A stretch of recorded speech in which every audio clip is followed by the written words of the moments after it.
Ladies and gentlemen, welcome back to the M3's E Zone.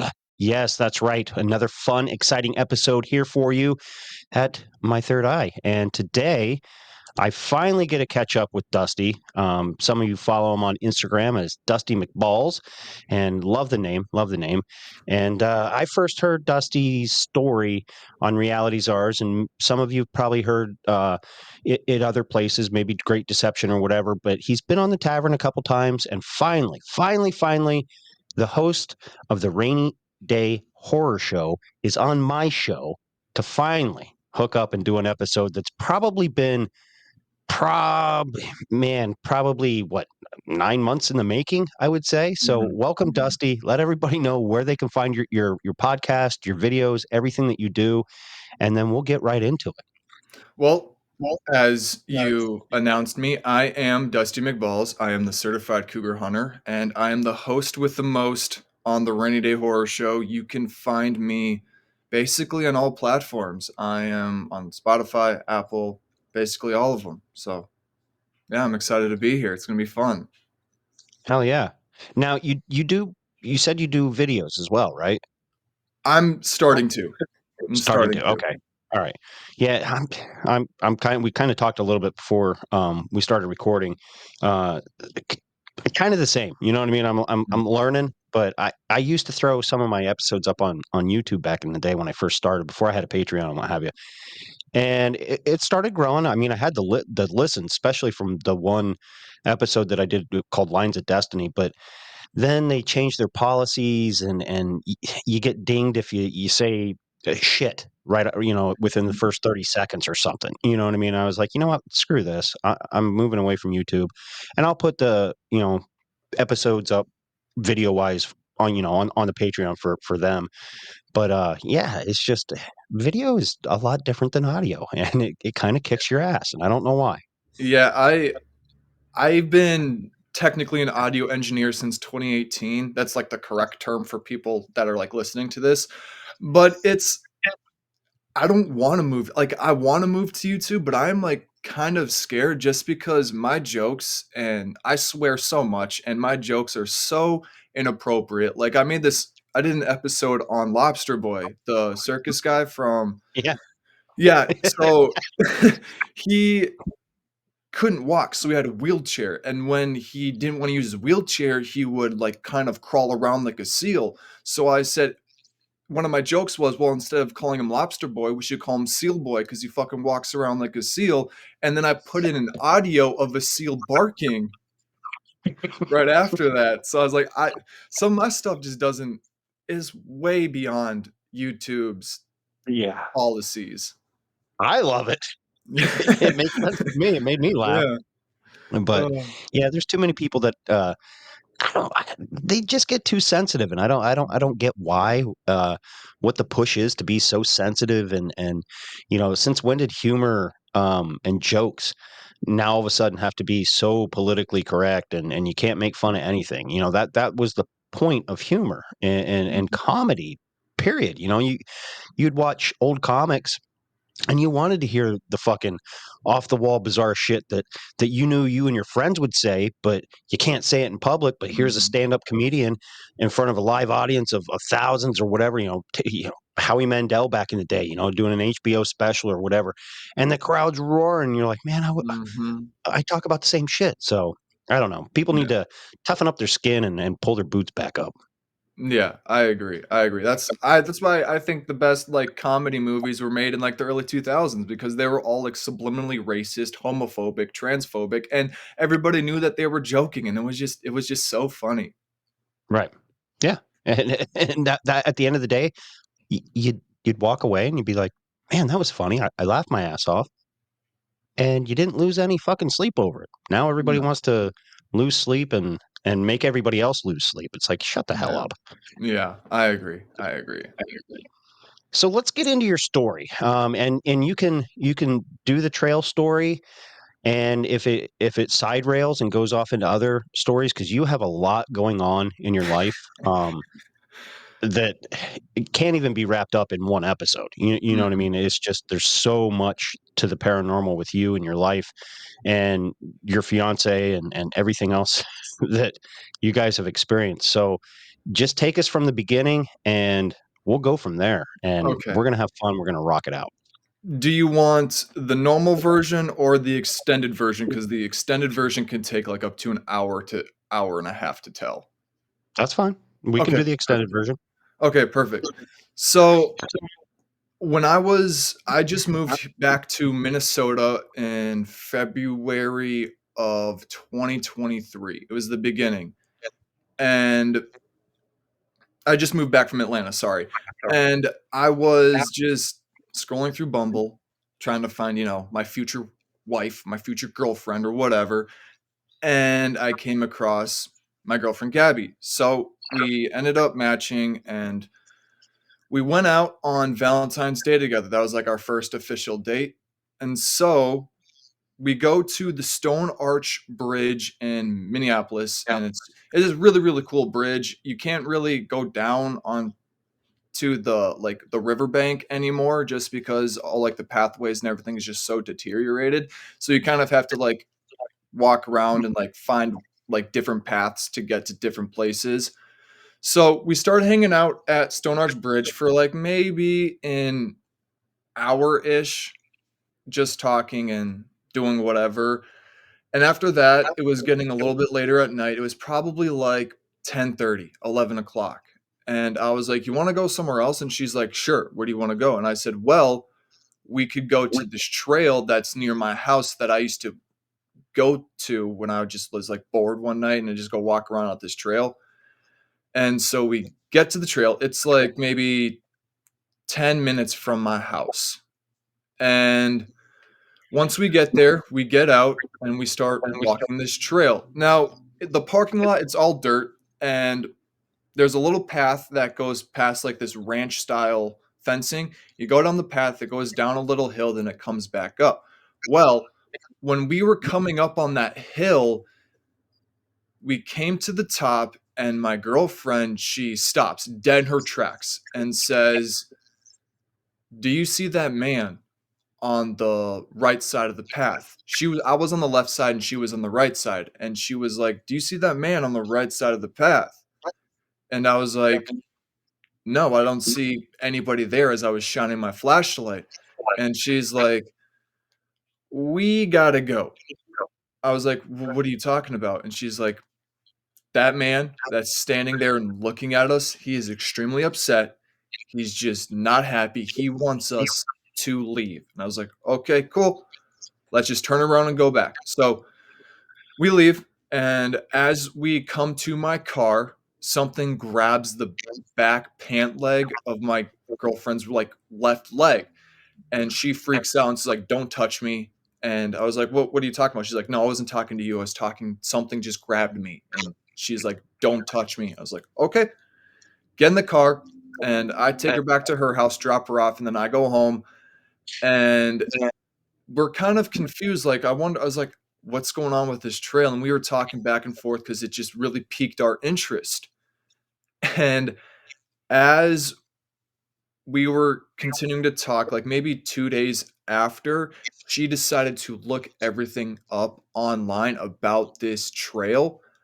And she found out that a man by the name of Carl died on that property. Now, the name of this park is Ritter Farm Park, and it is massive. It runs all along 35W going north and south.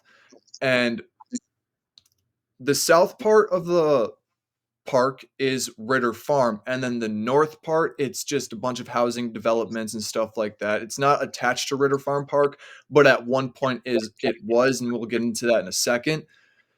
And she she saw the guy. She's like, "This is the guy. Carl is the guy that I saw." And I was like, "This is really, really weird. We should, do a full-on investigation about this stuff." And I kid you not, this whole investigation was literally like something you would see on Ghost Adventures. It was that in depth and that fun and that crazy. So once the weekend comes by after us, first finding out all this information, we go to my town's city hall, and we're like, "Hey, we're just trying to look up information on Ritter Farm Park."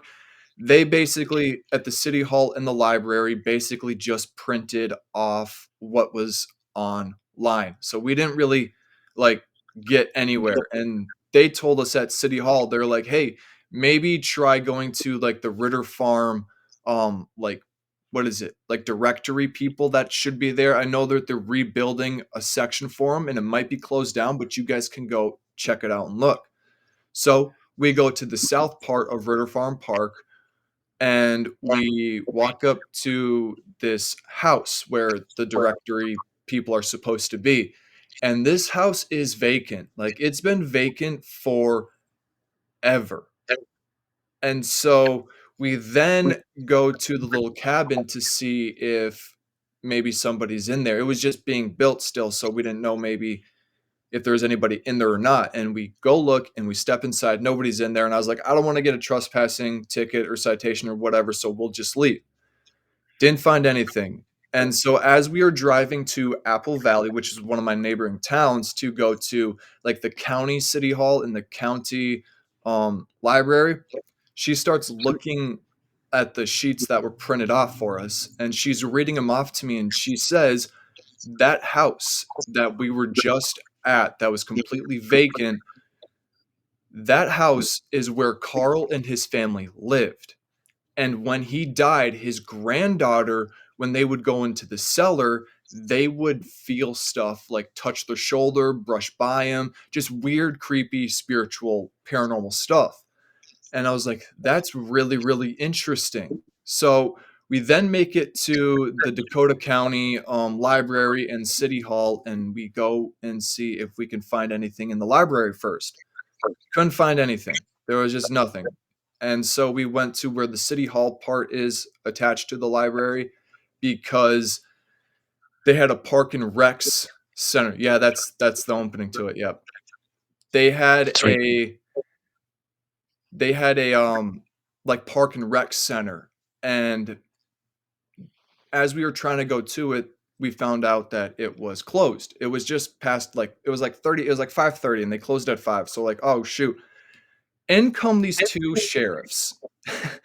And we're like, we're trying to find out stuff. We tell them the whole story basically of what I just explained to you guys so far. And we're like, we're Right. just trying to find out more stuff about this trail. Like, we don't know what's going on with it. And this female sheriff, she's like, well, thankfully you came to me because I know exactly what you could do. What you could do. And she says, And she go to the National Honor Society library in St. Paul. And that way you can look up, who bought the land, a lot of the stuff that had happened with the land. And then she said, go to this place in Hastings that you can find the plot number, you can look it up, and you can see who died on that property. So the next day comes and we decide to go to the National Honor Society. And we go up there and we find out that so online on the website, it says that Carl only had two daughters. Well, we found out that he actually had two daughters and two sons. One of them, we believe, died in World War II. We don't know 100%. I can't remember what happened to the other brother. And then we also found out that he didn't buy the land. His brother, Carl's brother, bought the land and gave him half of it. And the land that they bought, it was like 420 acres. It was a shit ton of land. So we start looking through the newspapers and stuff like that and just all the records that they have and they're giving us, and we end up coming across that they don't have death dates. They only have birth dates and they don't have death certificates. So we asked the librarian, like, hey, why is there no death dates or death certificates for, Carl and his wife? Well, she said that either he was so awful to the people within the community and did something just terrible that they purposefully erased him from the history, or they weren't baptized. So we're like, that's kind of eerie. So Now, just to interrupt real quick, this is Mhm. Carl Ritter, correct?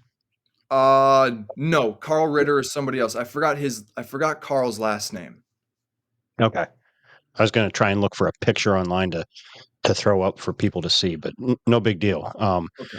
It's weird that they don't have death dates uh, Mhm. and the baptism, so I'll let you continue. Sorry. Okay.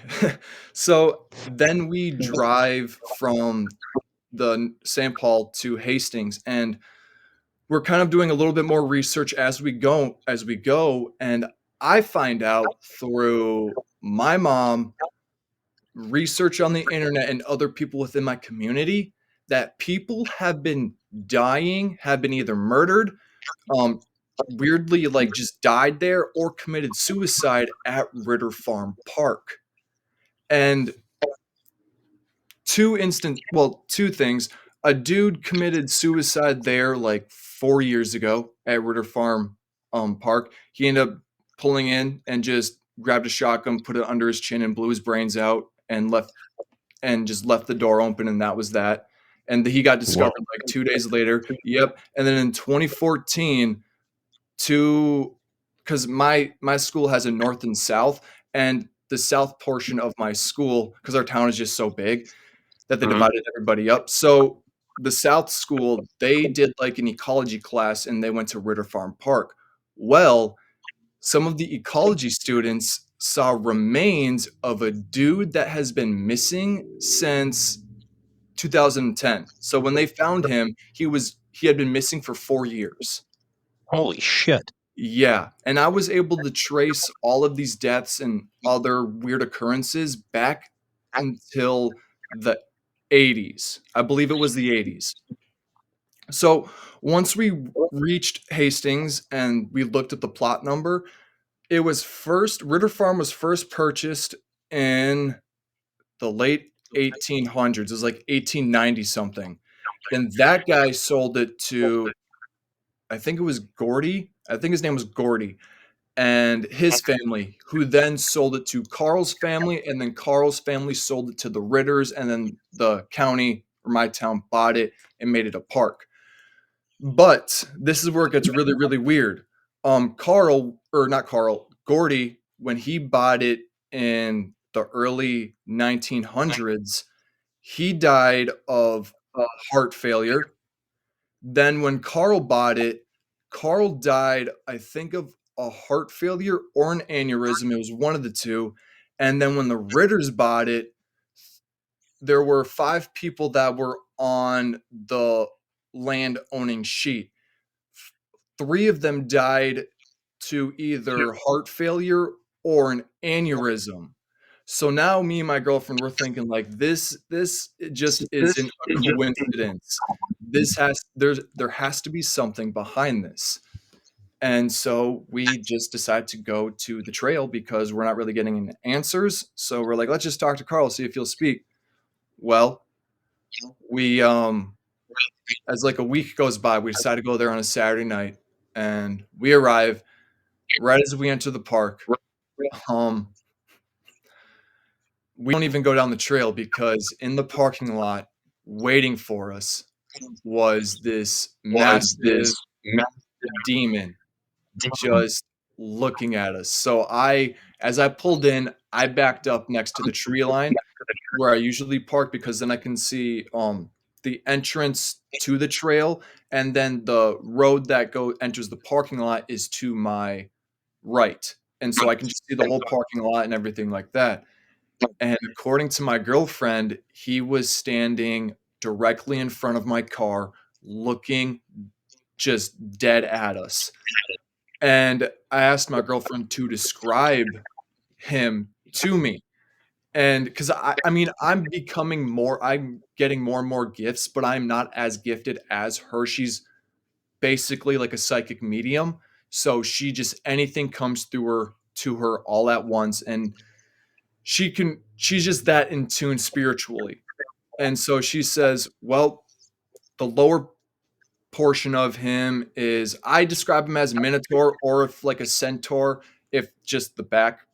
of the horse was just chopped off and it was just 2 hooved feet, and his upper torso looked, according to her, like a man, but he had, like, black, smoky eyes.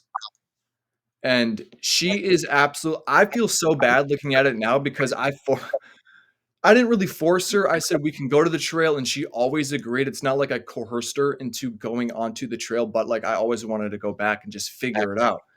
And so that night, after we see it, she's like, "Hey, let's just go." I was like, "Okay, cool." We left, right? And then I was like, "What if we went there during the day? Maybe that demon or whatever it is won't be there." And so she's like, "Okay, we could go and try it."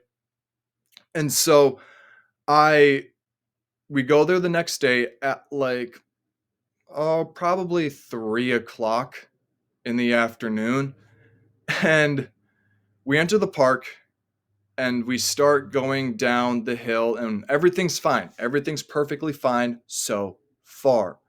Then, as we entered this trail and kind of reached the top of the hill where Carl was, we didn't see him at all. And so we start going down from where we saw him. We start going down, and I look off to my right or my left, and I see a tree. Okay. Now, I need to preface this because just it'll make sense. You can't camp on this trail. It's a horse walking trail or just a walking trail in general. You can't camp there. You can't light fires, nothing. It's a very well protected park. And I look over and I see this tree, and it looked like it was struck by lightning, and, like, half of it was half of it was, like, missing from, like, halfway up, and it was just gone, and there was no tree branches or anything around it, and it was a really, really old tree, like, the bark was basically almost white and just falling off, and so I'm looking at it, and I noticed that there is this, like, charcoal around the bottom of this fire or around this tree, and I was like, "That's weird, you can't light a fire over here." Like, No.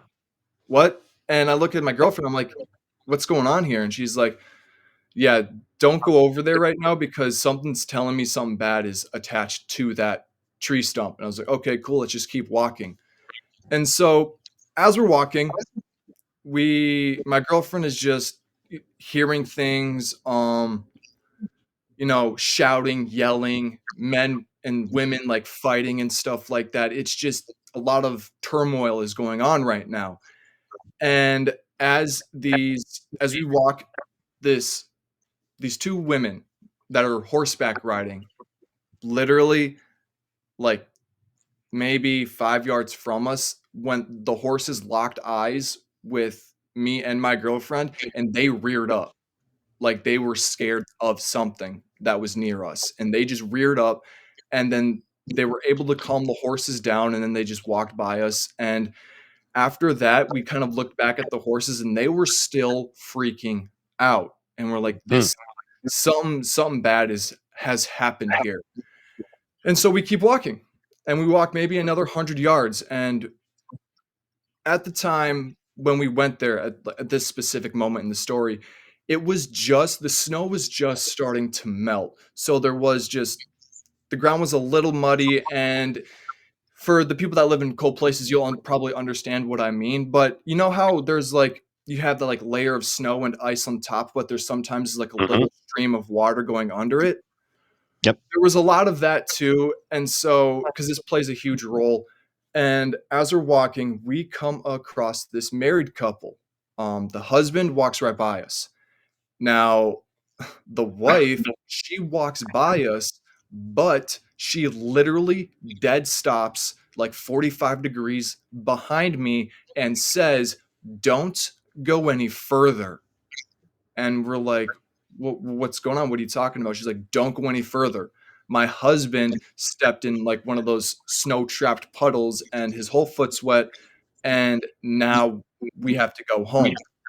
My girlfriend, after they left, my girlfriend looks at me and says, "I looked at his pant legs. There was no water or anything. Like it did not look wet whatsoever." And I was like, "That's weird," because then I told her when I looked at my girlfriend after she said that, and I was like, That woman, when she looked directly at me, something in my head, something around me spiritually said, "This bitch is not real. There's no way she's real." Like, she stopped like, why did she stop there and not in front of us and tell us this? There's Right. no way she was real. And so we continue the walk, and when she said that, like, he stepped in that puddle up around the bend and stuff like that, we got to that bend she was talking about. There was no puddle. We walked for another 50 yards, and my girlfriend happened to step in a puddle. So we think that they were trying to get us something, use them as a conduit to not let us move any further. And we obviously didn't listen, because when my girlfriend stepped in that puddle and she was like, "Well, we have to go back now," because it's like 40 degrees out and it's still a little cold. So her Right. foot was freezing. And so we started walking back. The entire walk back, my girlfriend was getting tripped, shoved, just everything bad was happening to her. And So as can I interrupt for just yeah, one minute here? So when I don't know if you saw anything on your end with the video.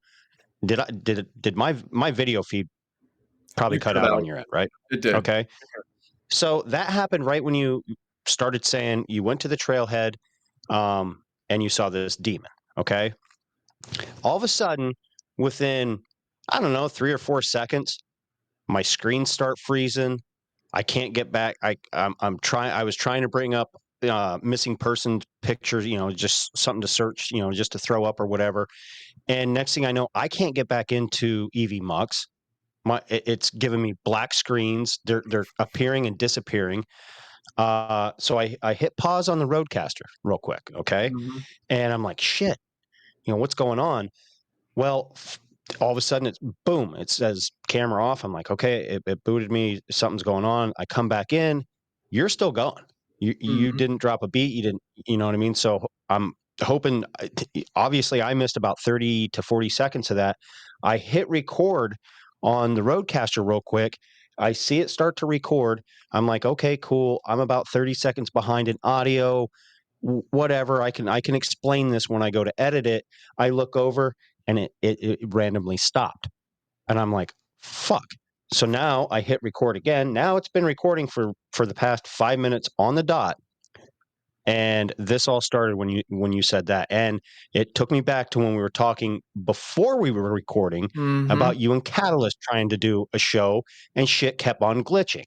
Now, this is not the first time on my Third Eye podcast that this has happened. This has happened with One Thumb Ellie from the speed bumps, and it's happened, I believe, at the tavern one time in its early stages that just weird shit started going on.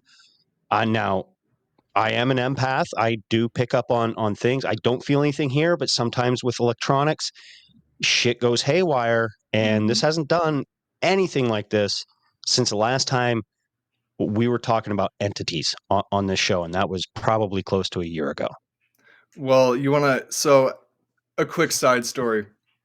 After the thing with Catalyst, I went on Bizarre Encounters and I told Shane the rest of the story, because he was the first one that I told the story to. So I wanted him to be the first one that I finish it with. Every time I said banishing, every time I said getting rid of, because I'm going to spoil a little bit at the end.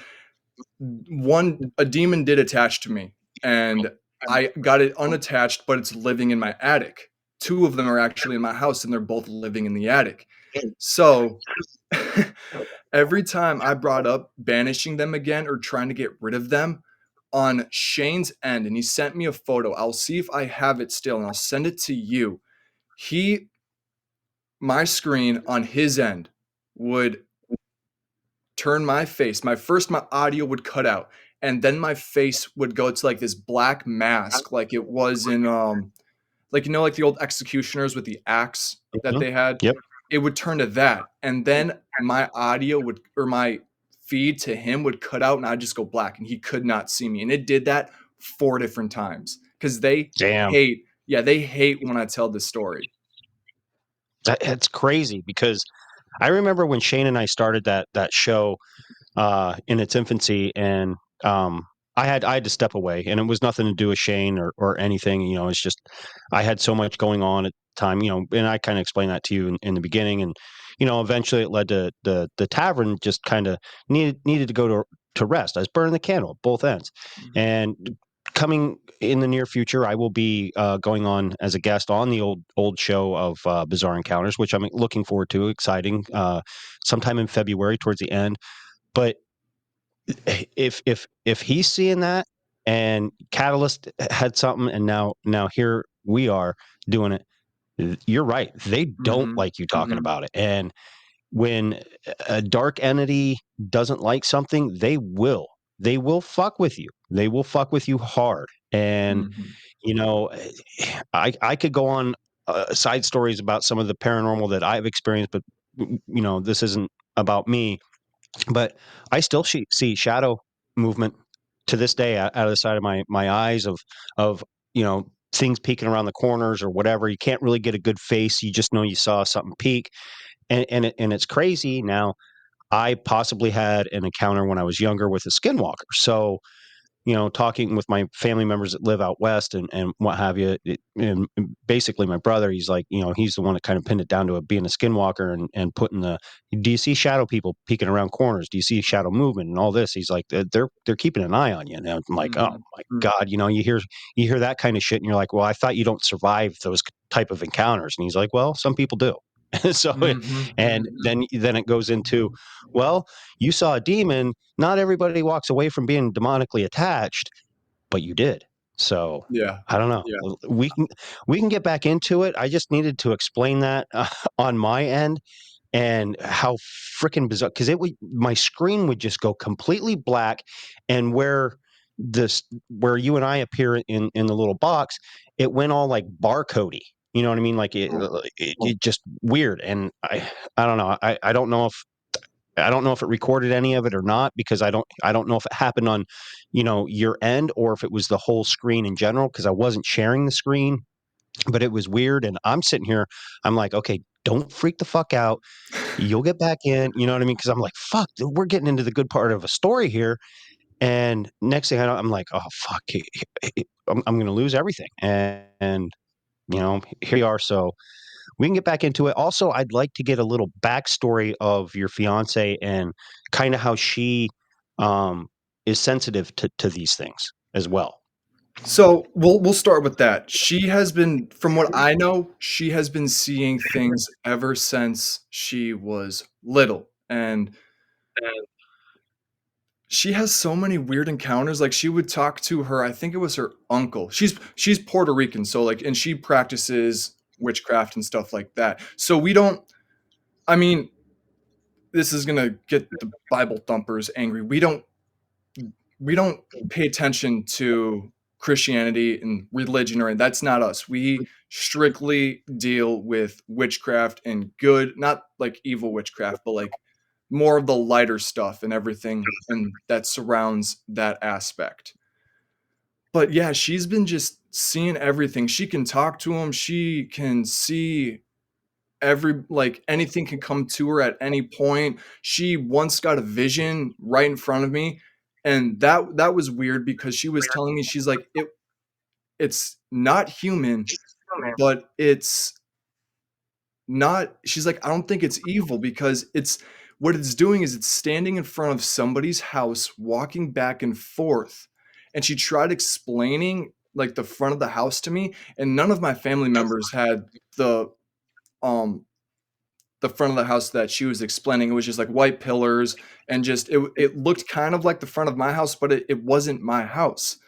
So she just has a bunch of weird stuff that comes through to her. And my favorite story to tell other people is that one day she was reading a book, and she had and her door was open, and she had a bloody, mangled old woman, not old woman, but a woman that looked like she was in a severe car wreck, crawl through her door on the ground.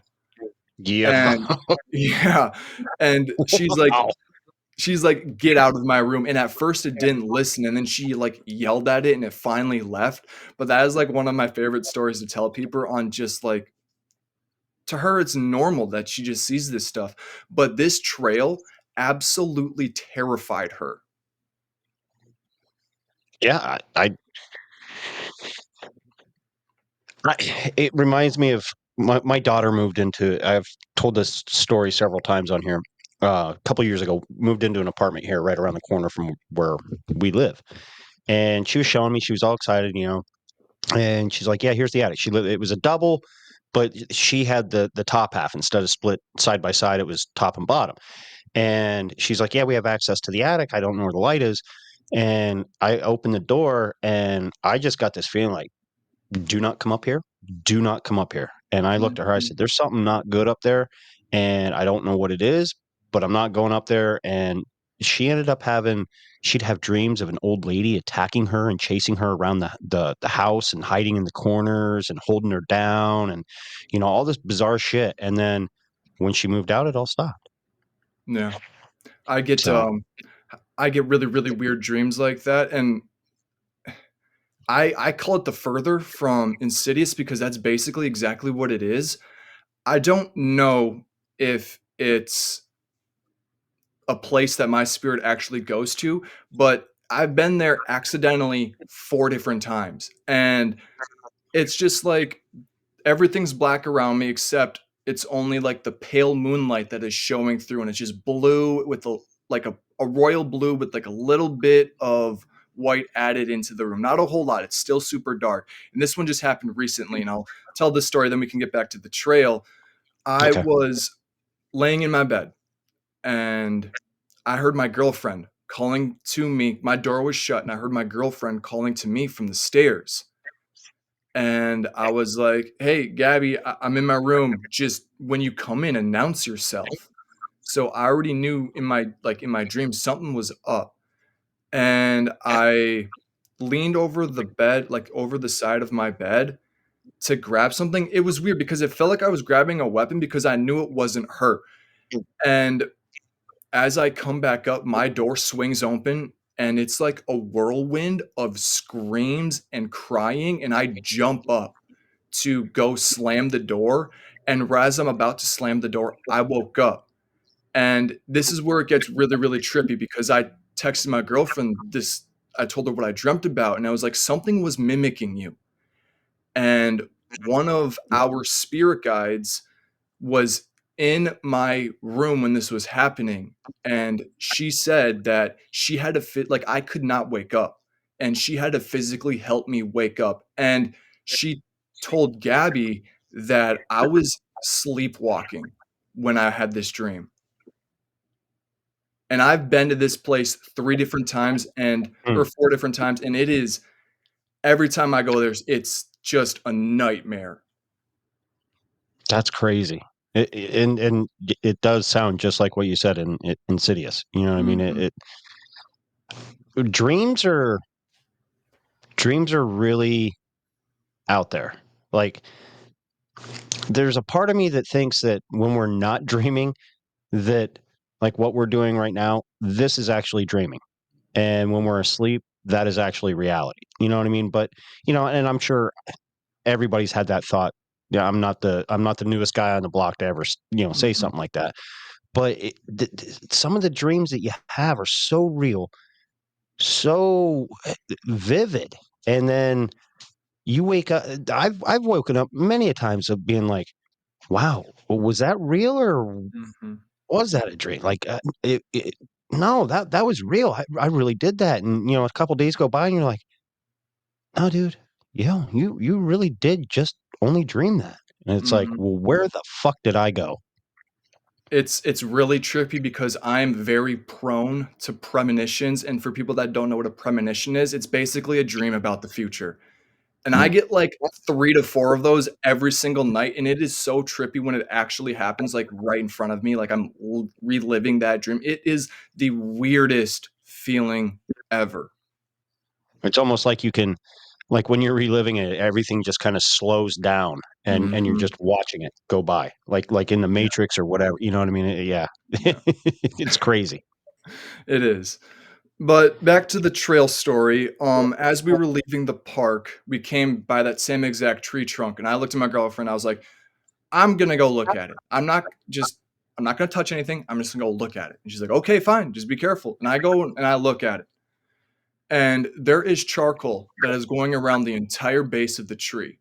And in the middle of that tree, there is like a massive hole that was carved out. And there was like black charcoal going into in that hole, and it's going up the tree trunk. So I'm like, this is really, really weird. And as I'm thinking about it and just looking at it, my girlfriend I hear her shout, and she looks at me and says, do not touch anything. And that's when I was like, okay, cool. I'm just going to go back now. And so I went back and we ended up leaving. And later that night, see, this is how a lot of people don't know this, but paranormal investigating and just doing anything with spirits is extremely fucking dangerous, especially for like somebody that's like me. Like, I can hear things, I can occasionally see things, but like most of the times I don't know who I'm talking to. Okay. Right. And they come to me at any point, at any time. Like, I have a crazy old lady that will just shout random obscenities while I'm trying to sleep. It is so annoying. But like sometimes I Please don't. tell me you named her Karen. That's a good name. I should name her. I should name her because one day I swear to God, I heard her say, I poisoned my own daughter just out of fucking nowhere. And I was Whoa. just like, thanks. I'm trying to go to bed right now. And I'll text my girlfriend like, hey, was our spirit guide here with me last night? And she'll say, no, she was with me actually. And it's just like, who the fuck is this crazy old lady that's speaking to me? And but so we leave and we come back later that night because I have the bright idea to decide to talk to that 7 foot, 10 foot demon thing. And that's what I do. And I said, why are you here? What is your purpose? And he was like, it feels good to be amongst you peasants, and it's calming here. Now, I used to say peasant a lot just as a joke. After that experience, I've never said fucking peasant ever again. Right. And I was like, are you responsible for keeping Carl and everybody here? He's like, I call them home. I call those spirits here to die, is basically what he says. He's like, I'm calling them back home. And I'm just like, what the fuck is going on? And I can't, this happened this happened maybe over close to a year ago. So like a little bit of this story, I might forget some like important, not really important, but some stuff. And I kept talking to him. I can't remember what else I said, but I do remember. My girlfriend Gabby looks at me and says, there is a thing sitting on that fencing over there. It's sitting in the middle rail and it's just dangling its legs and it's looking right at us. So I was like, Like okay, a small creature or like a person or like a a spirit? a spirit, like an evil entity kind of Okay. spirit. And I was like, well, let's just ignore it. My window's down too because I'm trying to conversate with this thing. And we start talking some more. And at one point, my girlfriend says, Logan, we need to leave right now because that thing that was on the fence, he's 5 feet from your car. And I was like, sweet, goodbye. You guys are not allowed to follow us home or anything like that. So we leave. We reach my house. I have a Ouija board. I come up with the bright idea. Let's bring the Ouija board back there. No, no, no, no, no. No, no, no. Nope.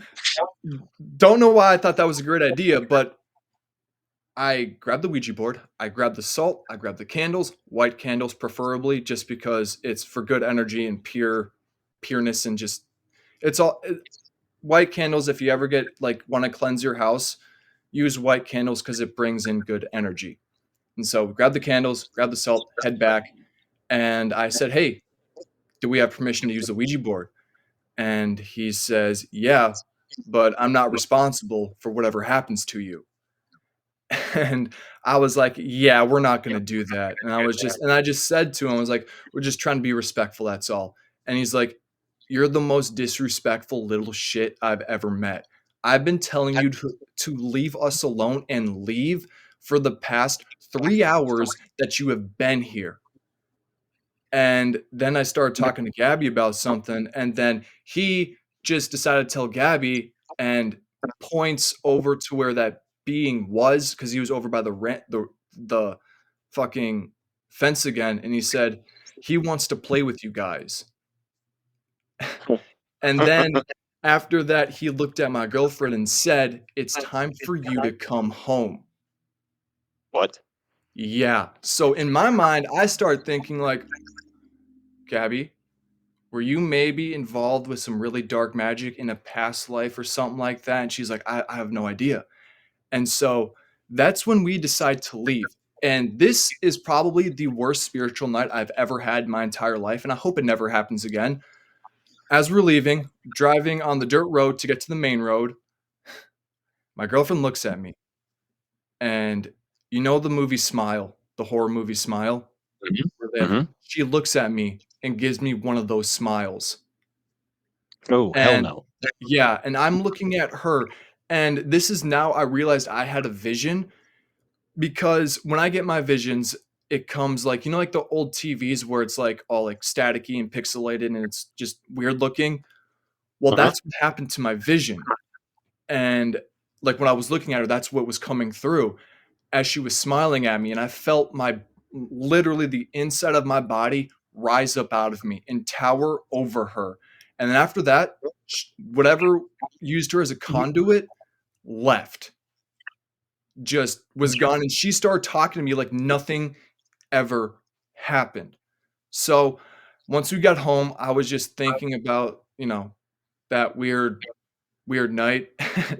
And this is the funny part because I was already amped from seeing or just hearing and just the interaction that we had.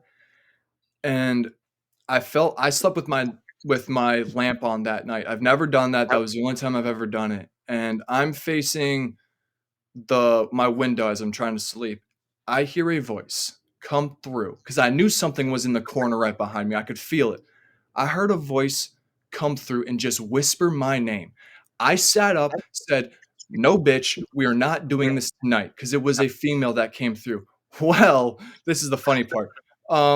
About maybe 3 weeks after that, our spirit guide pops up in the backseat of my girlfriend's car as she's leaving my house. And it was her. I called my spirit guide a bitch and told her to leave me the fuck alone. I think it's so funny, but like it was just I was just so scared and I didn't know who was coming through because I don't have Gabby and at this point I can't see a lot of things. So after that we never went back to the trail. But the story doesn't end there because maybe like a few weeks later, we decided to go to Rochester because there was used to be an abandoned asylum there, and we wanted to go see if there were any remains and see if we could pick up anything, you know, spooky. Well, we really didn't find anything. We heard some like people cry out and stuff like that, but nothing too crazy. And so we get back to my house and I'm exhausted. So I decide to take a nap. Well, while I'm sleeping, Gabby's watching TV and she says my closet door started to violently shake.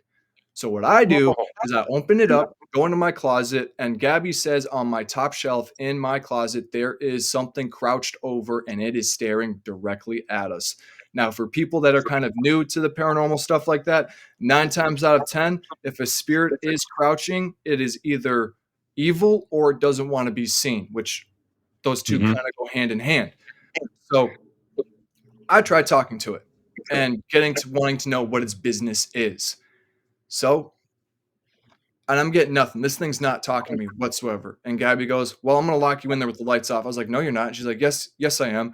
And my closet door is like, if you're in it, you have to pull it towards you. But if you're going into the closet, you push it. So my girlfriend shoves me in there, grabs the door handle, slams my door, and just holds it until I'm sitting down. So I'm sitting down by myself in the closet with this thing that I don't know what it wants on the top shelf in my closet. And I'm sitting there trying to talk to it, trying to have it come through. And next thing you know, something gets thrown at me. Don't know what it was. It sounded like the little cap of a marker, like a washable marker, when you throw it against the wall, it makes that hollow sound. That's what I thought that's what it sounded like. So I started looking around for a marker or anything. I couldn't find whatever it was that was in there. And so another, couple months go by and it's not doing anything. We're just ignoring it. It's not being weird or suspect. So as a couple months go by, I have I'm laying in bed and my whole room is lined with movie posters. They're not hung up right now because there's so many of them. They're just like leaning against the wall. But this is trippy because the one poster that entity decided to knock over was my Annabelle the Creation poster. And so, yeah, yeah. So I immediately go on Instagram. I text Davey Wavy from the Red Pill Cartel. I said, "Hey, Nice. um, I was like, hey, I think I have an evil entity in my room. Can you point me into like any direction on who could help me get rid of this thing?" Well, he got me in touch with Vicky, and Vicky calls me on a Sunday, and my girlfriend's present. We start talking to her, and she's like, what's going on? I said, well, I have this thing in my closet. It knocked over my movie poster. Oh, I left this part out before I called her. I went in there and I tried talking to it with Gabby present, and she said, I asked us like, what do you want? Like, and it didn't answer. I said, do you want to hurt me? And it shook its head yes. And I was like, are you attached to me? And it basically pointed directly at me. And then and then I asked if it's from the trail, and it shook its head no. But we know that, evil entities tend to lie a lot.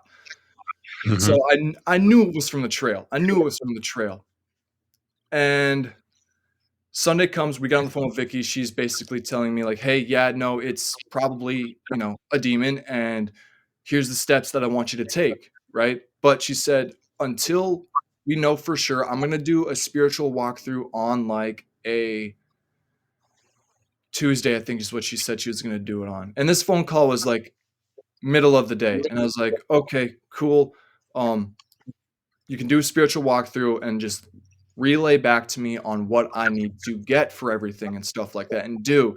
And she's like, "Basically, what you're probably gonna have to do is a spiritual bath, a sweetener bath, get tourmaline, evil eye necklace, get a bunch of protection stuff, get sage, and just sage the house." But she's like, don't do any of that until I know what's really going on in your house.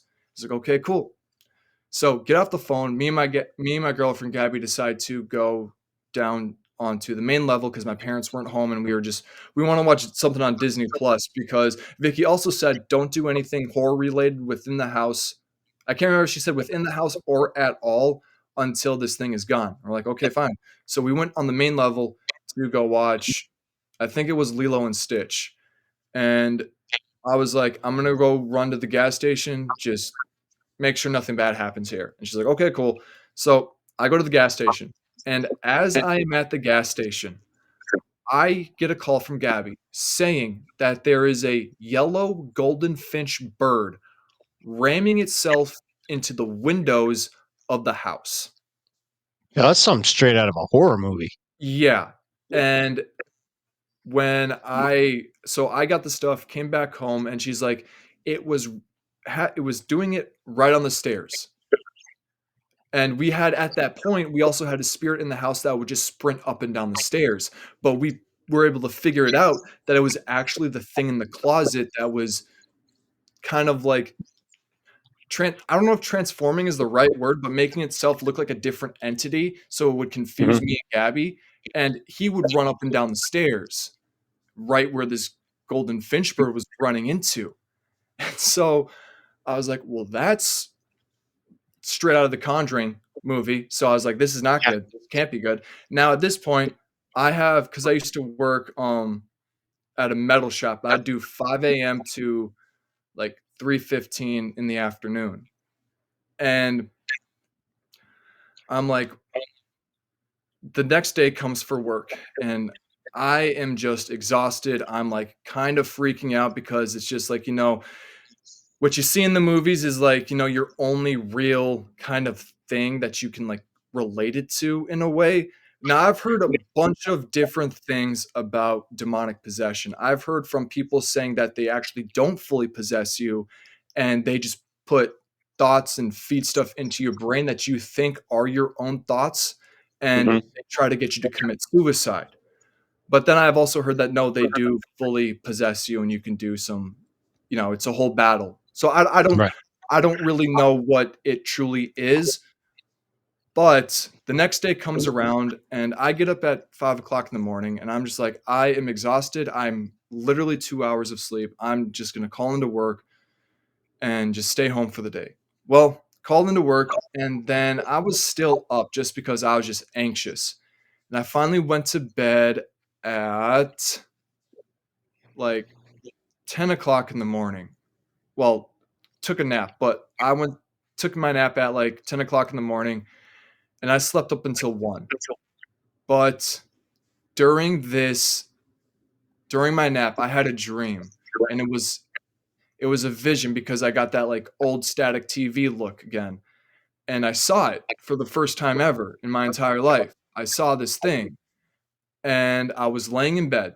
I was laying in the middle of my bed and it was looking at me on all fours at the corner of my bed, just out of reach so I could only see its face. And it was smiling at me like a big, massive, creepy fucking smile. And it had like, like the hair that the Grudge has from like The Ring. It had Oh, that yeah. Yeah, it had that black, greasy hair. It had, for some reason, really, really white teeth. Don't know how it had white teeth, but it had really white teeth. Its eyes were extremely yellow with little black pupils. It was wearing a hospital gown.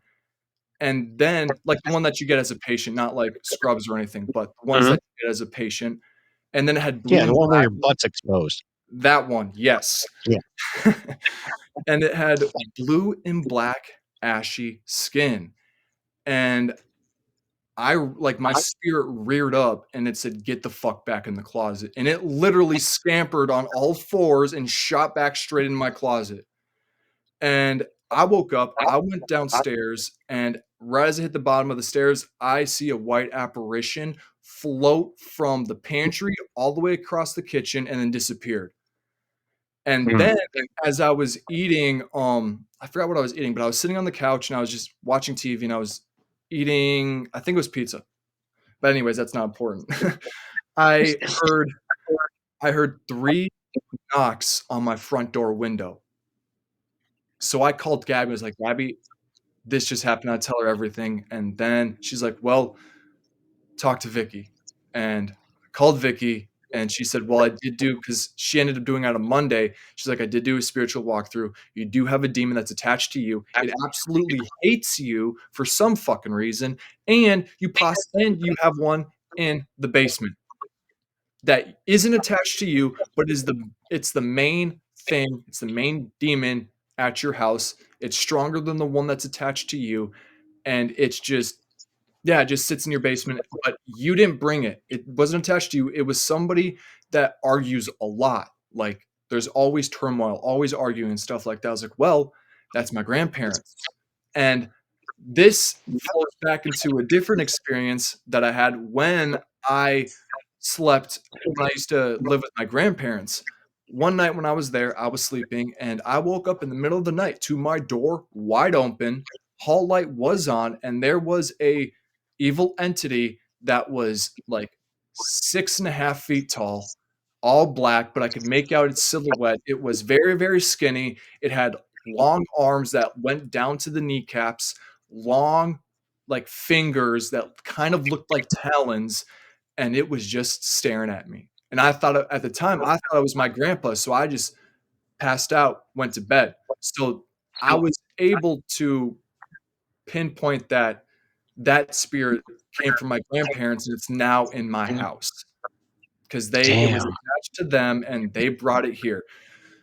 So Vicky ends up Now telling me, what what's your "Hmm, grandparents' background? Were they religious or not religious? Like, they're not religious, but my grandpa had 2 alcoholic parents, and they were really abusive towards him, and my okay. grandma has some really bad stuff going on with her side of the family because they ended up splitting up and doing, like I don't know my grandma's, like, I only know one of my grandma's sisters. Other than that, I don't know anybody on my grandma's family. So I lost my train of thought. Where was I? I interrupted when yeah, your grandparents brought it in. It was attached to them, Okay. and Okay. Yeah. So I was able to decide that it came from them. And as I'm on the phone with Vicky, she says, "Hey, this is what you're gonna do. Do a spiritual bath. You gotta do it for 7 days straight. There's no ifs, ands, or buts about it. You have to do it. Once you start it, you have to continue with it. And what you do for spiritual baths, if I'm correct, I think it is a tablespoon of black pepper, a full cup or cup or a full cup or 2 cups of salt, a full lemon, and like rose quartz. I used rose quartz for it. And you sit there for 10 to 20 minutes. It can't be under 10 and it cannot be over 20. She was very strict about that. And okay. then she's like, once you do that for 7 days, do a sweetener bath for another 7 days. And I think a sweetener bath is milk, honey, lime juice. I could be completely wrong, but I know it was milk and honey. And so she's like, do that. And then also get an evil eye necklace, which my girlfriend already usually makes for me. And I always already have one. Mine just broke, so I don't have it on me right now. And then she said, also get tourmaline and put salt under your bed and in the closet. And then she said, when you sage, open up one window in the house and in the back. And then she said, make sure you get every room, every crevice, every cabinet door, every fridge, whatever it is, you have to get in everything that is at that house. And I was like, okay, cool, we'll do it. And so get off the phone with her. I go get the crystals, the salt, the stuff, just the sage, everything. I go out and grab it. And Vicky calls me on a Thursday saying, "Hey, did you do it?" Yeah, I said, "No, I started the spiritual baths, but we're gonna sage the house this weekend." She's like, "Okay, cool." As we're talking, she sees in the glass sliding door right behind me that goes to the deck, she saw a bride that was just extremely sad and crying, just walking back and forth. And then after that went away, Gabby started hearing growling that was coming from the stairs that would lead to the basement. And Vicky's like, "Yeah, they hate me. They do not like they they don't want me to talk to you guys and get this stuff out of your house." And so Sunday comes, get off the phone, nothing really happens. No, let me backtrack. Saturday comes, we decide to go see Talk to Me because it just released and it just came out. And Gabby was like, "Well, I mean, she said we just couldn't do it in the house." I was like, "She did?" She's like, "Yeah, we can do it. We can go watch a horror movie at the movie theater." So we're like, "Okay, cool. Let's go try it. Let's go see if it works." Literally halfway through the fucking horror movie, I get a vision that this spirit, that this entity that is attached to me is literally under the only light in the room that is actually lit up, and it is staring directly at me, and it looks exactly like the Grudge. Okay, it has a hair over the front of the face. It has just looking at me, and once my vision's done, I lean over to Gabby and I said, "The thing's here right now, is under that light, and it is staring at us." And she was like, "Oh, well, I guess we probably shouldn't have came to watch a horror movie." So So this thing traveled to the movie theater and oh was yeah, watching it. yeah, it was. Damn. Yeah. And Sunday comes, we sage the house. Everything goes according to plan. We do a little Lord's Prayer. And I've been doing the Lord's Prayer the entire week just to fully get rid of everything, cleanse myself. And we go in, ask for protection and everything. We go back into my house, open up the window in the front and one in the back. We start saging. And Gabby's seeing this thing pop up around just everywhere, right? And so we think we got rid of both of them. A week goes by. Vicky calls me, says, "Hey, how's everything going?" I'm like, "Everything is going good," right? And I said, "We have a new spirit at the house, though, for some reason." And she's like, "What do you mean a new spirit?" And I said, "Well, Gabby keeps seeing like this little boy that's running around.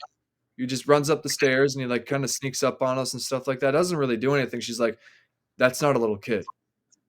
Mm-mm. I Literally, was as just gonna. yeah, literally as she said that, we pulled into my driveway after coming home from the gas station. There was a spirit walking back and forth in front of my garage door, and then there were two roof crawlers that were just walking around on the roof. And then one of them, after Gabby, for some fucking reason, decided to call it a coconut head because it had like a really bad bowl cut and it had like 60s attire. She decided to call him a coconut head, and he decided to pop in and out of my brother's room, like Oh fuck. teasing us, messing with us. And so she's like, "No, they're somewhere else now." And then one of her guides came through to Vicky and said, "It's in your attic." And I was like, "Well, I can't get to the attic." And she's like, "Why?" And I was like, "In most Midwest homes, especially the ones in Minnesota, the ceiling plaster, if there isn't an attic, the ceiling plaster like seals that trap door up there. So you physically have to go up there with a knife, cut it, and then pull the Mhm. piece down and then go up into the attic." And I was like, "My parents are gonna let me do that." And yeah, they've been here ever since. They did once try to attach to me. That was fucking awful. Because I already have a messed up stomach. I have CVS, which stands for like cyclical vomiting syndrome. So like if my emotions are like too out of whack, or if I'm too anxious or eat something wrong or anything like that, I can throw up for hours and it will not stop. Like it's Oh, awful. It is the worst thing. And I get like episodes like that.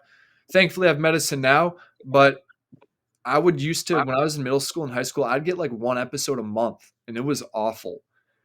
And it tried to attach to me, and I had to literally go to my car, drive around, and I saged the fuck out of myself. I smoked myself out. My car smelled like sage for 2 weeks. Like that's how I used a full stick while I was in that car, and I was just driving around. shit. Yeah, because I That's was a just like, that's a lot of sage because it yeah. doesn't. I mean, it doesn't burn quick. No, it doesn't. I think I was literally driving around for 4 hours because, like, I was just not gonna deal with it. And then maybe, like, a few weeks later, I had I had it try to reattach to me again, and it was in the corner of my room, and I woke up in the middle of the night, and I had my blankets, like, kind of covering that corner of the wall, and like, I didn't really have good visibility. Something something in my head, some spirit around me said, "Do not get up, do not look in the corner, it's gonna be okay, I am here." And I just went back to bed. And then I texted my girlfriend what happened. She's like, "Yeah, our spirit guide was there. She saw it and she was trying to, you know, get rid of it, get it out of here." That's nuts. Now, before you met your girlfriend, did you have sightings and occurrences like this before? Not this extreme. I according to my grandma, I don't remember it. When I was little, I had a I guess I saw a kid, like a little boy that was in the hallway that I just saw, and I pointed out to my grandma, and she didn't see anything. I had one night when I was in the 2nd grade, it was really late at night, and Pokemon was a huge thing, so I was looking through my Pokemon cards, and I heard shit flying around in the bathroom at my old house, and then when I got up to go to sleep with my brother because I was petrified, it immediately stopped. That one dream that with that entity that I saw when I woke up, I've had that. I'm trying to think of anything else. I've had a decent amount. Like I had one dream where I was sleeping because my grandparents just sold their house. They were living with my aunt when we were in Georgia, and I was living with them too because I was going to move back home. I had a dream around Christmas where this is why I don't sleep with my arm outside of the covers anymore. I was laying on my arm and it was just kind of dangling off the bed. I felt something grab my forearm and I shot into a dream where I was in my parents' house and I was in my old room, and it sounded like my brother, my younger brother, he's 13, I think. And he said, "Hey." "Logan, can I come sleep with you? I'm scared." And I said, "Sure." And it was I was in the quote unquote further. And I was like, "Sure, you can come in here." And I move over, and as I move over, it's like something's not right. And I look over to the corner where my I thought my brother was, and it was just a black mass. Dude, that's creepy as shit. Yeah. I couldn't have like, I didn't have any of my paranormal activities or sightings that I can physically remember until probably middle school, high school age. Like, to be a younger kid, I would have been terrified. Like, I'd never want to sleep. You know what I mean? It'd be like, the old Nightmare on Elm Street movies. You know what I mean? Trying to keep yourself up so Freddy doesn't come in your dreams and get you and da da da da. Great concept for a movie. One of the best out there. Mhm. Um, because it does feed into that, especially as a kid. If you're seeing weird, crazy, scary things, you're not going to want to sleep. You're going to want the lights on. You're going to, hide under the covers or whatever. If if something pulled my arm like that, I'd need a new mattress because I think I would have diarrhea that bad. I and at that time, because I was really, really poor at that time.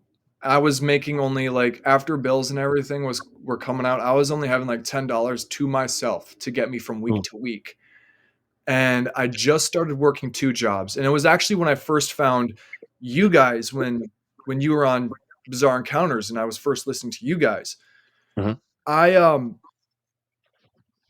I had work at I had to be up at, like, 5 o'clock in the morning because I worked at a fencing place from, like, 6 to 2, and then I would go work at UPS from 5 well, at the time, it was peak season, so it'd be, like, 3:30, 4 o'clock up until, like, midnight, so I was pulling massive hours. I was so tired the next day because I don't think I went to bed until, like, 3 o'clock in the morning because I was literally that terrified of something in my room. damn, dude. Ugh. I don't know. I have dogs, and they don't. This house, I don't feel anything in. I think if anything does happen, it's personalized towards me. I mean, coming in here, you don't feel anything. And my dog's never alert, but when you watch people with animals, cats or dogs, and they're just sitting there kind of alerting or getting the shit scared out of them, you're looking at it like a fucking German Shepherd. It's terrified to go near like a pantry door or stairs in a house, and you're like, what the fuck are they seeing? And come to find, you see some of this shit. Now I'm kinda understanding why you went with the moniker McBalls, because you must have huge fucking balls to deal with this shit almost on a daily basis, because most people, in my humble opinion, would have gone nuts. See it's I feel bad for my girlfriend because if you like, when I see stuff, it fucking terrifies me, no matter how minute it might be.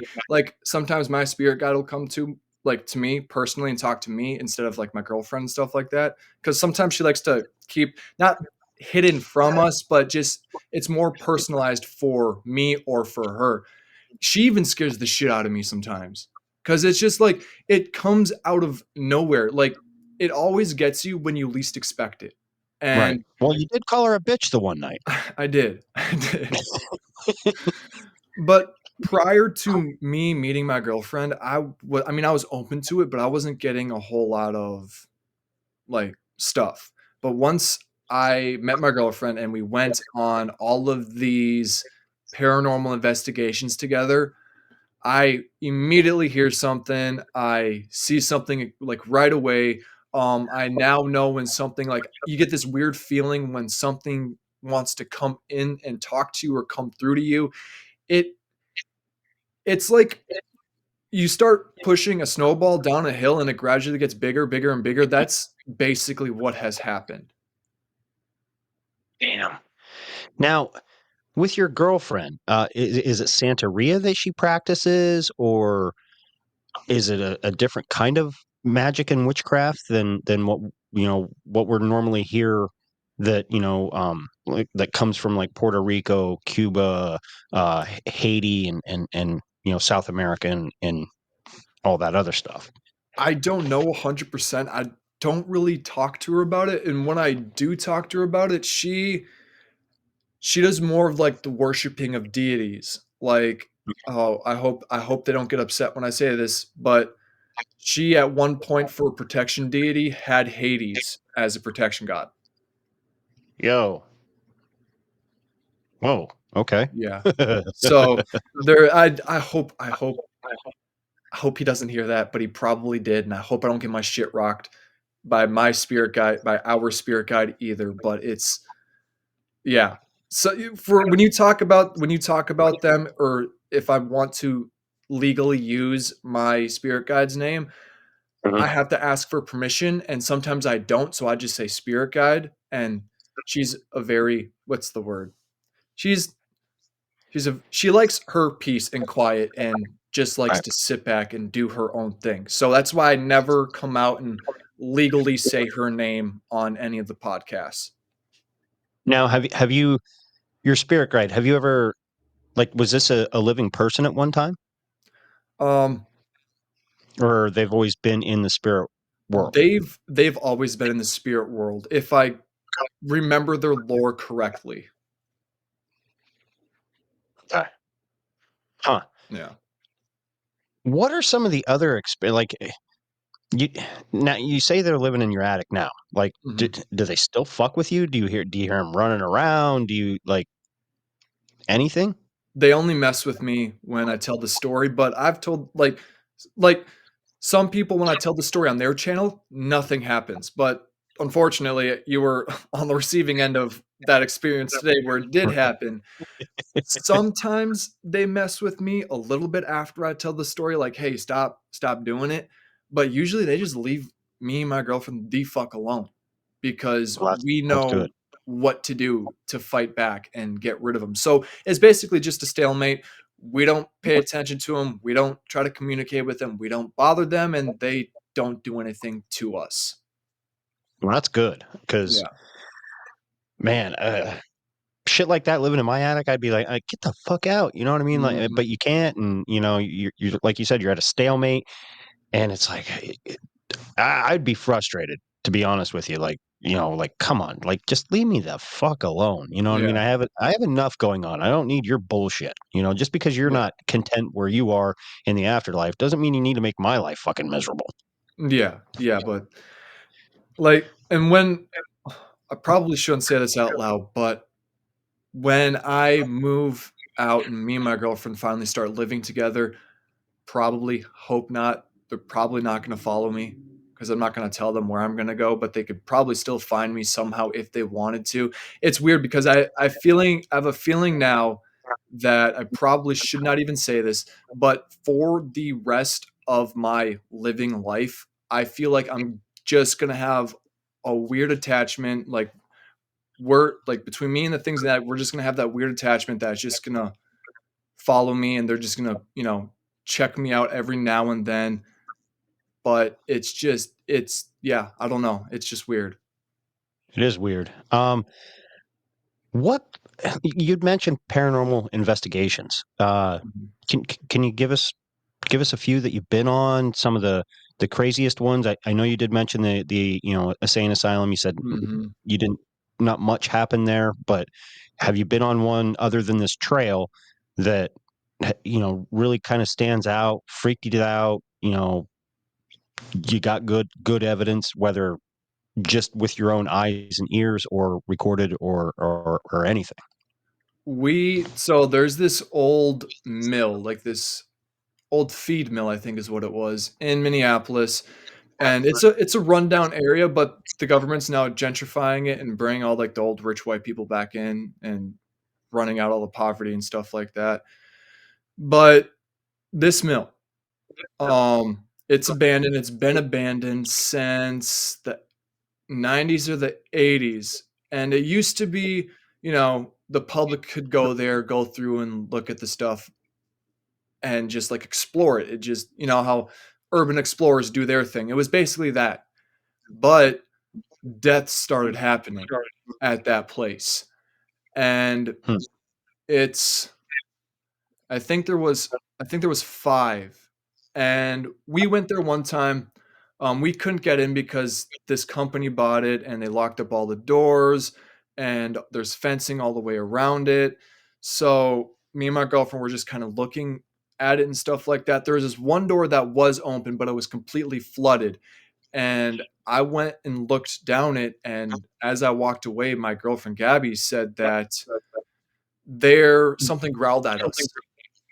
And then I started snapping photos and everything like that. And if you look up at the top of the fucking mill, these rusted pipes fell down and ironically made an upside down cross.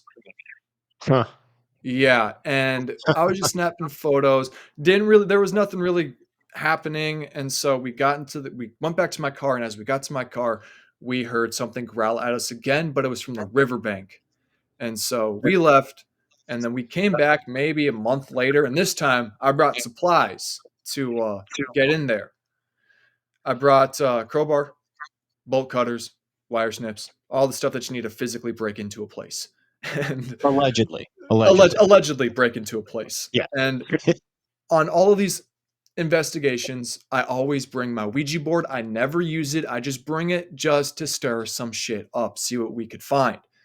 And side note, my family thinks I should get rid of it, but I'm so terrified to get rid of it because if I go and bury it and somebody fucking finds it, or if I give it to somebody and I I have so much bad shit attached to my Ouija board that I brought where I brought it. I don't even want somebody to fucking have it. That's how Have, bad have, it is. have you ever talked to Chaz of the Dead? I have not. I'll. Do you follow him on Instagram at all? I'll share his Possibly. contact stuff because Okay. this guy's a trip, and he might even take your Ouija board off your hands if you do want to get rid of it. This guy goes on paranormal investigations, tripping balls on acid. Oh, Just fuck that. just yeah, like but his stories and the way he comes at it, it's like you two, I think would hit it off, just swapping stories and what have you. He's nuts to do what he does. Like he'll go to haunted places. He'll search for alien. You know what I mean? Like all this Mhm. stuff, and he does it the extreme. Like okay, fine, because he's kind of agnostic or whatever. He might be atheist. I can't remember, but he's like, I'm going to go balls to the wall on LSD or shrooms or whatever. Come fuck with me. Come fuck with me. Yeah. So he kind of taunts him, kind of like you do with the Ouija board. You're like, I just bring it along to stir shit up, and I'm just sitting here thinking, oh my god, I'd never do that in my fucking life. I had a Ouija board, played with one, didn't Mhm. have good experiences with it, and I'll Yeah. never touch one again. You know what I mean? Yeah. But It's, wow, a lot of people see I was like that too. I would be mean to the evil spirits and just to anybody like any spirit in general that just to stir it up a little bit, see if something evil would come through. And then you get fucking burned. And after that, yeah, your whole mentality changes. You do not want to do that anymore. But no, we because just go ahead. okay, we decided to go back to the place with all of the goodies to get into this place, and we really didn't. We got in there. Well, we didn't get into the building itself. We worked ourselves away to the fucking fence, cut through the fence, and then walked around the back. Couldn't find anything except for another fence that I tried cutting through, but it was just taking too long. And the cops, they don't like that shit. So I was just like, let's just leave. Okay. So I'm taking more photos and we leave. And as we come around to the other side of the building, so we were on, if you're looking at it, we were on the west side and we started moving to the east side because that's where the parking lot is and everything.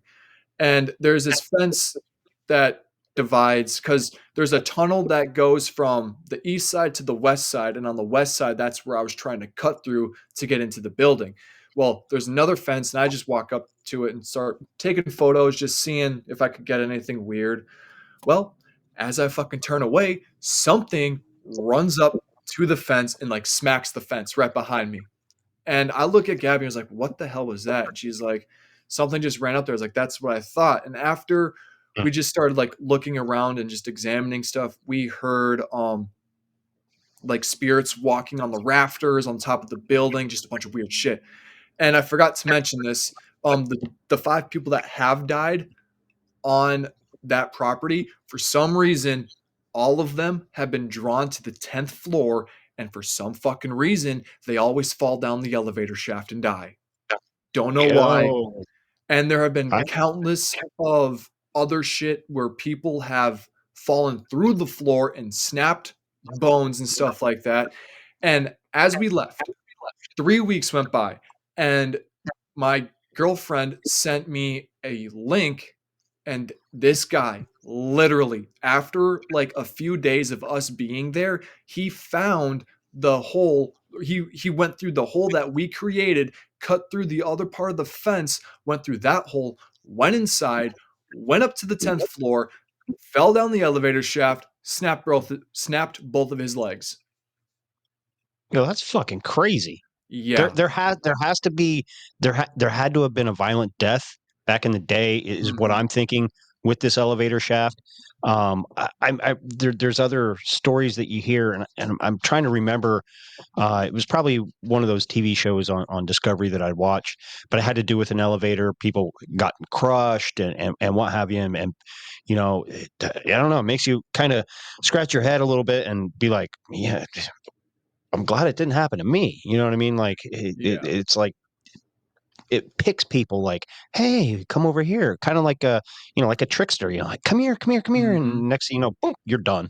And or I'm, I'm hoping he lived, but Yeah. um, 10 stories, man. That's a fall and a half.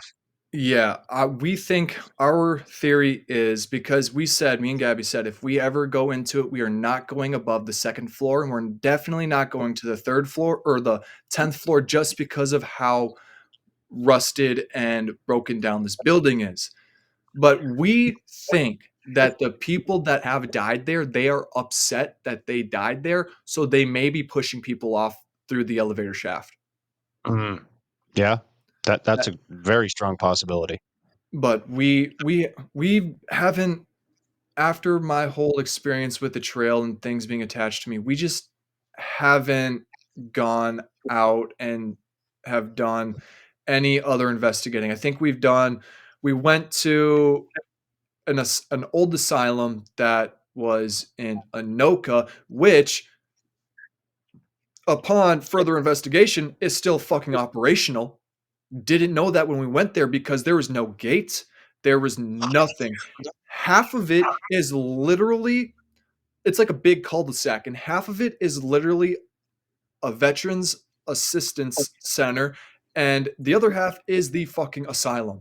And I only know that because when I was taking photos on the backside of a building, I saw a correction truck or a correction van, and they Huh? were unloading prisoners in navy blue jumpsuits into the fucking building. No shit. And you went there thinking it was completely abandoned. Well, we knew not all of it was abandoned because they said on like the website or whatever that like, hey, not all of it's abandoned, it is a veterans place, and it's like every other building is abandoned.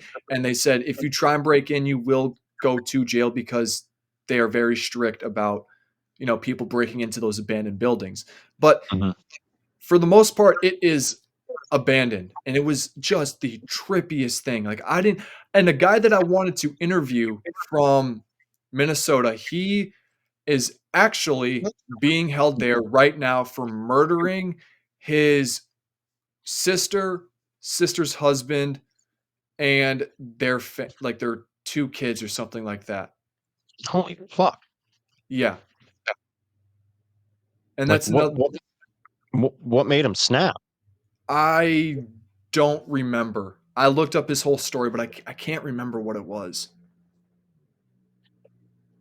That oh, I don't know. That'd be a creepy interview. Again, McBalls. So you know what I mean? Like See, when it comes to journalism, at least I'm not a grimy journalist. Okay, right. I don't Yeah. push the buttons too hard. Did you ever listen to my Sylvia Jeffries interview? No. Let me write that down.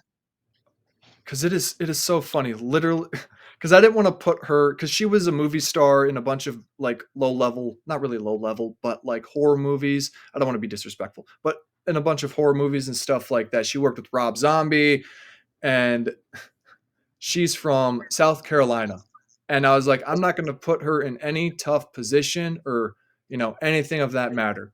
Literally, my first question to her, what were your thoughts on the Murdoch family murders and stuff like that? And she was like, "Oh wow." And I was like, "Oh, is that a heavy question this early?" But she did go in and explain, how her family actually knew the Murdochs and everything like that. And it's Okay. really interesting and stuff like that. And her thoughts with it was, yeah, but it was, at least I'm not too grimy of an interviewer or a journalist. So Well, that's good. I mean, you don't want to be the paparazzi TMZ all the time. You know what I mean? Like you gotta let those slimy motherfuckers have their time and do a better job and get the information out. Do you ever get to Pennsylvania much or over this way? I I think from me, Pennsylvania's like 8 hours ish. I could do it. I've never thought about going out there. Okay. How far are you from Shane? Because he's in Michigan. Like, oh gosh, I'm gonna say around like five. It's 8 hours from me to Chicago. Okay. Because from me to where Shane lives, I believe is like 10 hours. Yeah, it's If probably we more than eight for me. okay. If you ever get out this way, and I would love to take you down to Gettysburg and walk you and your girlfriend and walk around just to see what you guys pick up on at Gettysburg I because would. I, that is true. I mean, I don't even think you have to have any type of empathic abilities or any abilities just to pick up on the energy that's there. The last time I was there was 2 years ago in October, and man, it was just like it just felt like excitement, like nervousness, and but go figure, it was a big battle and what have you. And it was neat. We were there during the day, so we had other plans to we went and my buddy and I toured a haunted orphanage and what have you. We didn't really see anything, and we were kind of bummed out, but it was a cool experience. Got the history of the orphanage and you know what have you. But man, I would love to, if you're having experiences on a walking trail near your house. I could only imagine the experiences you and your girlfriend would have at Gettysburg. it would be fun. I would actually really love to do that. I would really love to do that. What a lot of people don't ever realize either, and I don't know why, but like we kind of walk amongst the dead every single day. Every time we're up, everywhere we go, we're always around the dead. And to think like it's just weird how I guess fate kind of works with it just being so close. Like there could be a place that's really close to you that nobody knows is haunted, and you could go there and just be like, "Oh wow, this place is actually really, really fucking haunted." Like I don't really tell the trail story as much anymore, just because I am the head demon there was like, because I told him I was like, "Do you know that I tell this story on my podcast?" And he said he hates that I do that and he wants me to stop. So I have a feeling that if people go to that trail that and they try to do some dumb shit and either banish him or get him off that land, that he might come to me. Mm, hmm. So that's why I'm a little hesitant now about telling it. But it's just, yeah, it's just people don't like, there could be some place next to you that's so fucking haunted and you could be the first one to put it on the map. There is nobody that knows about how haunted that trail is except for me and the people I tell it to. Right. Yeah. That's crazy because you wouldn't think a walking trail, um, well, that's kind of a dumb statement, but would be haunted. You know what I mean? Because you think of them as a peaceful place where everybody goes, like you said, rides their horses or, walks their dogs, just go on a nature hike. And from the pictures that I saw online, it's beautiful. You know what I mean? I, Mhm, I, I see the attraction. Now, I will also put together that there's a lake there, if I'm not mhm. mistaken, and a lot of your paranormal stuff has happened near water. a lot Yeah. when you're out and about, and water is a very powerful um, conductor for paranormal activity, and Yeah. it's crazy. Yeah. I asked my girlfriend if she'd ever go on a cruise, and she's like, "Fuck no," because there is so much water, and my everything would try to come through to me. There's no fucking way I would ever do a cruise in my entire life. And I was like, "Yeah, fair enough. It's probably best if we don't do a cruise." Let's just stay landlocked. We can Yeah. go on different vacations. Yeah. Yeah. Well, my friend, thank you for coming on. You're more than welcome to come back anytime, and we can discuss, whatever you want. Perfect. Obviously, you have more to tell, and adventures. It's just, Mhm. I'd like to have you and your girlfriend on to talk Yeah. some paranormal shit, in Well the future too as well. she's been on where the weird ones are, so I'll talk to her and see, and I'll let you know. I will let's put it together. Mhm. Let's wait until we go visit Ed Gein's grave. I mean, there's no rush on it. Just Yeah, throwing it out there, open. And yeah, that'd be a nice topic to it would be. let people know one more time on your podcast, what you're all about, and balls are there for a reason. On any podcast platform, me on Instagram, it is the Rainy Day Horror Show, and if personal, get up close and personal with me. Um, what else? I cover paranormal. I cover so much. Weird, bizarre deaths, any tragedy that has ever occurred, and then like throughout the week, I do horror movie breakdowns, short Reddit horror stories, creepy encounters. I do a whole bunch of shit. So yeah, That's awesome. Now I see why you're good friends with Davey Wavy, because he's a horror movie buff as well. Um, have you ever talked to the Strange Brew podcast? I was Guys up just there? on. I was just on their show a few weeks ago. Nice. Yeah. Good guys. And Mhm. he's a horror movie buff as well. I mean, we did a Halloween episode together, and it was a blast and easy to talk to. You know what I mean? So, Mhm. man, again, thank you for coming on. Long overdue. And, if you guys like this story, there's more stories and more interviews that Dusty does on his channel. Make sure you go give it a 5-star rating and review on Apple iTunes. If you're not on Apple, go over to Spotify. All you have to do is hit the 5-star rating and walk away. You don't even have to leave a review, but go do that. Share his episodes if you like them. Help the guy out. He's grinding over there. He's pumping them out, 7 days a week. I don't, and working a full-time job. So go give him some love and support. Follow him on Instagram. And to my audience, thank you for tuning in once again to a fun episode. And remember to always think for yourself.